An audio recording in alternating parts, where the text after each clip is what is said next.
Hello everyone, कैसे हो सब लोग। उम्मीद है कि सब बहुत अच्छे से होंगे।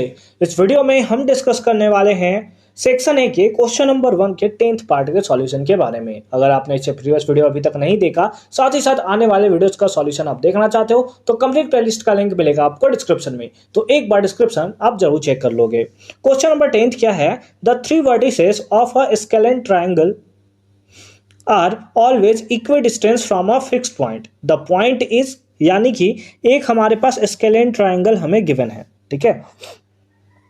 तो हम लोग एक स्केलेन ट्राइंगल बना लेते हैं।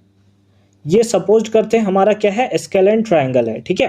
स्केलेन ट्राइंगल है तो इसमें हमें दिया है ऑर्थो सेंटर, इन सेंटर, सरकम सेंटर और सेंट्रोइड्स, है ना। ये हमसे क्वेश्चंस क्या दिया? The three vertices of the scalene triangle. Vertices के बारे में पूछा है। ये देखिए वर्टिसेस होता है, ये हमारा वर्टिसेस होता है, ठीक है। तो ये वर्टिसेस हो गया। तो vertices are always equidistance from the fixed point. एक कहीं बीच में ऐसा पॉइंट होगा जहां से यहां का डिस्टेंस इक्वल होगा, यहां से यहां तक के डिस्टेंस और यहां से यहां तक के डिस्टेंस के इक्वल होगा। तो इस पॉइंट को हम लोग क्या बोलते हैं? ऑर्थो सेंटर बोलते हैं, इन सेंटर बोलते हैं, सरकम सेंटर बोलते हैं, या फिर सेंट्रॉइड्स बोलते हैं। तो याद रखोगे, अगर वर्टिक्स से आपका पूछा है कि इक्वल डिस्टेंस पे है तो उसको सिंपल फॉर्म में हम लोग बोलते हैं सरकम सेंटर। क्या बोलते हैं? Circum centre. तो circum centre is the right answer of this question. Sir आपने ये तो बता दिया सरकम सेंटर है, ये तो हमें नहीं पता कि ऑर्थो सेंटर, इन सेंटर और सेंट्रॉइड्स, या फिर हमें याद है बट हम इसको थोड़ा भूल गए हैं, इसके बारे में तो थोड़ा बता दो, ठीक है। तो आ जाओ उसको भी देख लेते हैं। देखो ऑर्थो सेंटर क्या होता है। जैसे अगर हम एक ट्राइंगल बनाए, ये हमने एक ट्राइंगल बना दिया, ठीक है।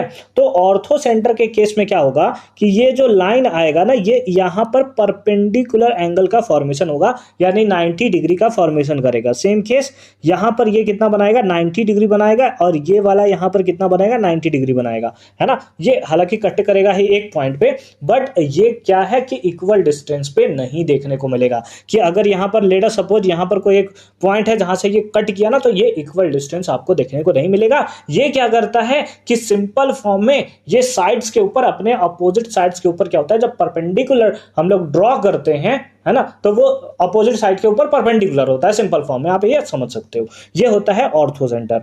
दूसरा चलते हैं दूसरे टाइप्स के ट्राइंगल में, है ना। इसको मिटाते हैं, इसी ट्राइंगल में हम लोग काम कर सकते हैं क्या, है ना। चलो ठीक है। दूसरा दिया है इन सेंटर। इन सेंटर समझना बहुत जरूरी है। देखो इन सेंटर क्या होता है कि जब कोई, जैसे यहां पर कुछ एंगल बनाएगा, है ना। अगर आप इसको सपोज करते हो कि ए है, बी है, सी है, तो ये एंगल बी है, ये एंगल सी है और ये एंगल ए है। तो इन सेंटर जो होता है, वो इन सेंटर ये एंगल्स को इक्वली डिवाइड करता है। यानी कि अगर टोटल 60 डिग्री था तो इधर होगा 30 डिग्री और इधर भी कितना होगा? 30 डिग्री, है ना, 30 डिग्री। तो इक्वली डिवाइड करता है किसको? एंगल को ये इक्वली डिवाइड करता है। समझ गए बात को? समझ गए बात को? चलो बहुत अच्छी बात है। तो इस टाइप से आप इसको भी समझ सकते हो, ठीक है। आ जाओ सरकम सेंटर। तो आपने समझ लिया अभी ही कि सरकम सेंटर क्या होता है। वर्टिसेस से इक्वल डिस्टेंस पे हमें देखने को मिलता है, ठीक है ना। और इन सेंटर के बारे में एक और याद रखो कि अगर हम लोग ऐसे ड्रॉ करें ना एक इसके अंदर सर्कल, तो ये क्या होगा? साइड से सेम डिस्टेंस पे होता है। यानी कि अगर इस पॉइंट को आप लेते हो ना, तो यहां से यहां तक का डिस्टेंस, है ना, दूसरे कलर से बताऊं तो ज्यादा अच्छा लगेगा। ये अगर सेंटर है आपका, तो यहां से यहां तक का डिस्टेंस, यहां से यहां तक का डिस्टेंस और यहां से यहां तक का डिस्टेंस सेम होता है। इन सेंटर के केस में साइड का डिस्टेंस जो होता है एक फिक्स पॉइंट से सेम होता है। जबकि हम लोगों ने सरकम सेंटर के केस में देखा कि पॉइंट से वर्टिसेस का डिस्टेंस क्या होता है? सेम होता है। और सेंट्रॉइड्स के केस में क्या होता है, तो उसको भी हम लोग एकदम आराम से समझ सकते हैं। ये अंदर वाला पार्ट मैं मिटा देता हूं, ठीक है। ये तो सारा ही मट गया, छोड़ दो, मिटा ही देते हैं सबको। देखो ये हमारा क्या है? एक ट्रायंगल है। तो हमारा सेंट्रॉइड्स के केस में क्या होगा ना कि अगर यहां से आप ड्रॉ करते हो ऐसे, तो ये क्या करेगा? साइड को बाइसेक्ट करेगा। साइड मतलब ये डिस्टेंस के इक्वल होगा। उसी टाइप से अगर आप यहां पर ड्रॉ करते हो तो इधर का साइड इधर के साइड के इक्वल होगा, और अगर आप ऐसे ड्रॉ करते हो तो इधर का साइड इधर के साइड के इक्वल होगा। ठीक है, तो ये होता है हमारा सेंट्रोइड्स।